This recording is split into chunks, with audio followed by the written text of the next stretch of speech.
चीधर महाराज जी थे, पत्नी दोनों अतिशय सेवी, संतों की सेवा करते, जी जान से संतों की सेवा करते, करते करते सेवा, करते करते सेवा। अब घर में अर्थ नहीं रह गया। तो जब अर्थ नहीं रह गया तो घर के जो भी वस्तुएं थी महाराज जी ने बेचना शुरू किया, बेचना शुरू किया, बेच बेच करके सेवा में लगा दिए। बेच बेच करके जो कुछ था घर का सारा सब कुछ लगा दिया। अब एक बार की बात है,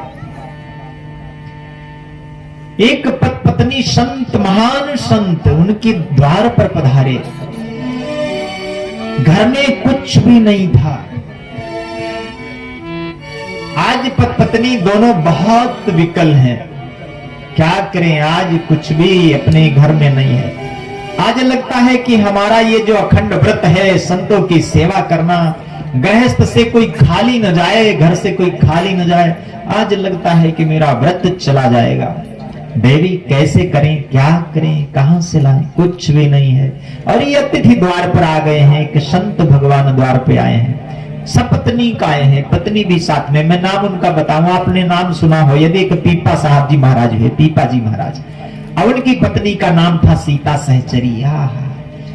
बहुत बड़े राजा थे पीपा जी महाराज, और उन्होंने भगवान की कृपा से सारे राज्य काज को तिलांजल दे दिया। मैं इस पे अगर दर्शन कराऊं आपको, तो जो महारानी थी पीपा जी ने, बड़ा कई रानियां थी, तो पीपा जी ने सबको राज्य काज में हिस्सा दे करके कि आप लोग यही प्रेम से रहो, मुझे भजन करने दो। तो सीता सहचरी बोले, प्रभु ये संसार की व्यवस्था है, अरे मुझे भी अपने साथ में ले चलो ना। तो सीता सहचरी को पीपा जी महाराज बोले, देवी साथ में तुम्हारे रहने से भजन में विक्षेप होगा, इसलिए आप यहीं अपने राजमहलों में रहो। आप राजमहलों में रहने वाली हो, हमारे साथ में तुम्हें दर दर भटकना पड़ेगा, आपको कष्ट होगा। तो सीता सहचरी बेचारी देवी धन्य थी, उन्होंने कहा, नहीं नहीं स्वामी, मुझे तो आपके चरणों में ही स्वर्ग है, जैसे मेरे स्वामी रहेंगे मैं वैसे रहने के लिए तैयार हूं। गुरुदेव भगवान ने आग्रह किया पीपा जी महाराज से, और पीपा जी महाराज जी किसके शिष्य थे? रामानंद जी महाराज के। रामानंद जी महाराज के पीपा जी शिष्य थे। रामानंद जी महाराज ने आदेश किया कि हे राजन, देवी है साथ में रख लो। पीपा साहब ने कहा, गुरुदेव वहां पर तो इनको केवल कोपीन में रहना पड़ेगा मेरे साथ में, अगर इनको चलने की इच्छा है तो सीता सहचरी जी से कहो कि एक कोपीन में, केवल एक कोपीन में आए और मेरे साथ चलने के लिए तैयार हो जाएं। आज्ञा थी पीपा जी महाराज की, तो केवल एक कोपीन, लंगोटी एक कोपीन लगा करके सीता सहचरी साथ में आई, खड़ी हो गई विनम्र भाव से। पीपा जी महाराज ने देखा ऐसा अद्भुत उनका विचार, तो उन्होंने कहा, देवी धन्य हो, चलो मेरे साथ में। तो सीता सहचरी को साथ में ले लिया। तो पीपा जी महाराज और सीता सहचरी ये परम भागवत थे। और मैं इतना बता दूं आपको कि पीपा साहब तो भगवान के अंशावतार ही थे, और जो सीता सहचरी थी वो साक्षात लक्ष्मी का रूप थी, इतनी सुंदर रूपवती थी बेचारी सीता सहचरी। तो आज सीता सहचरी और पीपा साहब पहुंच गए वो चीधर महाराज के यहां। दोनों पत्नी बहुत ही नाम सुने थे लेकिन परिचय नहीं थे कि ये कौन है।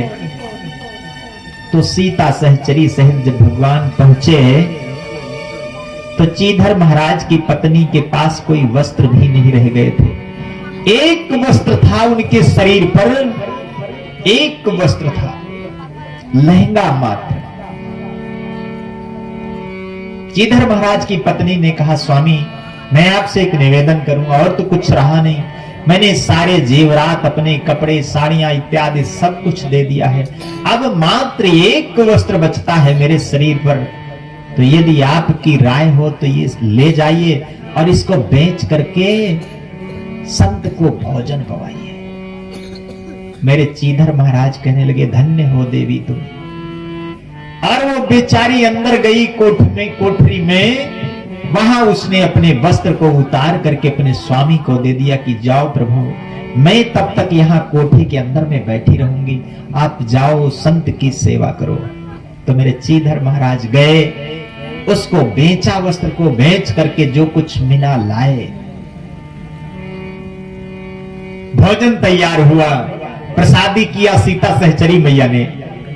चीधर महाराज ने कहा माते लो सिद्ध करो प्रसाद और पाइए। तो जब प्रसाद सिद्ध हो गया, वो तो अंतर्यामी थे मेरे पीपाजी महाराज, मैया साक्षात लक्ष्मी थी सीता सहचरी मैया। तो उन्होंने भोजन तैयार किया और जब भोजन तैयार हो गया तो पीपाजी की महाराज की तरफ इशारा किया, स्वामी भोजन तैयार है। पीपाजी महाराज ने संत जी इधर को बुलाया, आइए प्रभु ठाकुर जी का भोग लग गया, हम साथ में बैठ करके भोजन करते हैं। तो 4 जगह भोजन का विभाजन किया गया, 4 भाग किए गए। अब चीधर महाराज बेचारे चिंता में पड़े, हाय हाय मेरी भक्तिन तो बेचारी इस तरह से है, कैसे होगा। तो बोले आइए आइए भक्तिन को भी बुलाइए, आइए सब लोग मिलकर प्रसाद करते हैं। तो चीधर महाराज कहने लगे नहीं नहीं गुरुदेव, हे भगवान आप पाइए, और वो मेरी पत्नी है, वो तो संतों की सीत प्रसादी पा लेती है, जूठन उठन पा लेती, बाद में पा लेगी, प्रभु आप पाइए। लेकिन मेरे पीपा महाराज को नहीं। उन्होंने अपनी सहचरी सीता से कहा देवी जाओ और भक्तिन को साथ में लेकर के आओ। तो प्यारे सीता सहचरी मैया गई घर के अंदर, नहीं दिखी। तो जब प्रवेश किया उस कोठरी में तो बेचारी निर्वस्त्रा बैठी हुई चीधर महाराज की पत्नी, इनके चरणों में दंडोत प्रणाम किया। सीता सहचरी ने जब सब देखा वो समझ गई धन्य है देवी धन्य है। तो सीता सहचरी मां ने अपनी साड़ी का आधा पल्लू फाड़ करके और चीधर महाराज की पत्नी को उनको ढका पहनाया और पहना के अपने साथ में ले आई और चारों प्राणियों ने मिलकर के सुंदर भोजन प्रसाद किया। बोले संत भगवान की। प्यारे विचार करो, हमारे पास में तो भी बहुत कुछ है, बहुत कुछ है। हम लोग किस दर्जे पर हैं, कितनी सेवा करते हैं। कोई भी कभी भी ऐसा कोई एक व्रतनिष्ठ होना चाहिए जीवन में। तो सीता सहचरी के साथ में जब भोजन प्रसादी हुआ, रात्रि का समय विश्राम हुआ। आगे इतनी करुण कथा है। विश्राम हुआ, सीता सहचरी अपने पीपा महाराज से निवेदन करती, स्वामी ऐसे ऐसे परम भागवत ये संत जिनके घर में एक वस्त्र नहीं है, वस्त्र बेच करके जब ये हमारी सेवा कर सकते हैं, तो प्रभु यदि आपकी अनुज्ञा हो तो मैं अपने शरीर को बेच करके मैं इनकी सेवा करूं। पीपाजी महाराज ने कहा देवी तुम धन्य हो, वैसा ही करो।